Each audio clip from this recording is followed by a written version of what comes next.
Okay, so this is a hand-coloured etching by Thomas Rowlandson from 1811, showing a French dentist who'd escaped the French Revolution and some rather kind of tricky legal problems he had over copyright, and was selling his quack dentures in London at this point.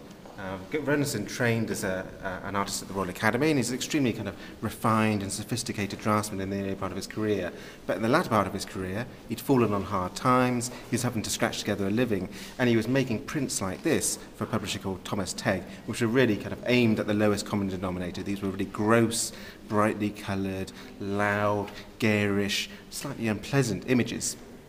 And accordingly, art historians have rather overlooked them. They've been rather neglected. But what we see in the context of this exhibition is how a British artist working at the beginning of the 19th century in the comic mode is creating images which have really endured in terms of the vigour and grossness of their humour.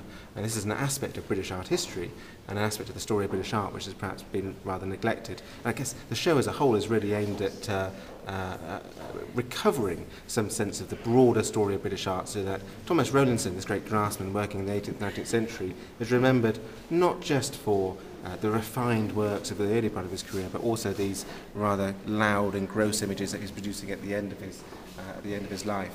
And what's been great working on this exhibition with Britannia is that we've been able to involve contemporary cartoonists and caricaturists whose work really picks up on that spirit of earlier rudeness. And in this case, we have the cartoonists from Viz providing their own captions to the exhibits in this section of the exhibition. So we have Roger Mellie, the man on the telly, narrating this picture, and in a characteristic way kind of breaking off to his own asides, and eventually as you go around the room you find that Roger Mellie is unable to complete his narration of this section of the exhibition, and he is beaten up by an attendant in the gallery, which obviously would that happen in real life.